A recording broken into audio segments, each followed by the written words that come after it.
Lion's Den Survival Principles, Part 23. How to be 10 times better than the competition. Daniel 1:18-20. At the end of the time set by the king to bring them in, the chief official presented them to Nebuchadnezzar. The king talked with them, and he found none equal to Daniel, Hananiah, Mishael, and Azariah. So they entered the king's service. In every matter of wisdom and understanding about which the king questioned them, he found them 10 times better than all the magicians and enchanters of his whole kingdom. It was a corporate climate in which downsizing was the dominant objective, and top executives of studios and networks were being dumped into the streets of Hollywood and New York by the hundreds. Still other execs were being given early retirement or were having their contracts bought out in their 50s. In this environment, a Christian exec at a major TV network was given a 3-year contract at the age of 70. How did this happen?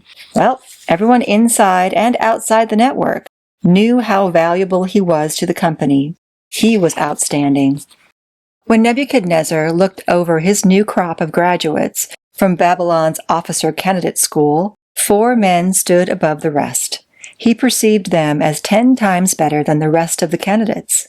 In view of their excellence, he overlooked the fact that they were Jewish aliens, slaves from Judah. He overlooked the fact that they had strange notions about everything from diet to deity. He could see what they could do for his kingdom. All employers, like kings, want to recruit and keep really outstanding people. Many Christians in the often hostile environment of media still have their jobs because there's nobody better to hire. Survival principle. There is no substitute for excellence. It is the path to success and high praise. Proverbs 22:29 observes, "Do you see a man skilled in his work? He will serve before kings. He will not serve before obscure men." You'll be passed over for more jobs, even in media, because you are mediocre than because you are a Christian. Well, yes, you say, but Daniel and the boys must have been blessed with exceptional talent. I'm not that gifted. It wasn't their talent that Nebuchadnezzar lauded. He was dazzled by their excellence in every matter of wisdom and understanding. While their achievement no doubt required at least normal intelligence and some talent, wisdom and understanding are attributes largely distinct from both. My godly father grew up on a farm and never had a college course, but his wisdom and understanding were awesome. Wisdom and understanding can be acquired. Read the book of Proverbs. Even those with modest gifts can share in them. Survival principle.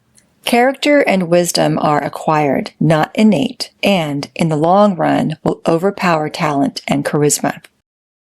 Finally, there is a powerful reminder in this passage about the insignificance of labels and titles. Did you note that in the list above, the 4 are referred to by their Hebrew names, not their Babylonian ones? Nebuchadnezzar couldn't stand their Hebrew names because they all glorified a god he didn't worship. So he gave Daniel, Hananiah, Mishael, and Azariah names honoring pagan deities: Belteshazzar, Shadrach, Meshach, Abednego. After their God had shown his superior power through them, it didn't matter what they were called. They had the right stuff. Powerful point. Bestowing titles or calling names doesn't change anybody's true character. Calling a person a reverend doesn't make him worthy of reverence. Only character does that. Likewise, calling a person self-righteous shouldn't hinder his commitment to true righteousness. Survival principle. Don't be preoccupied with either titles or labels. It's better to be known by your character than your nomenclature.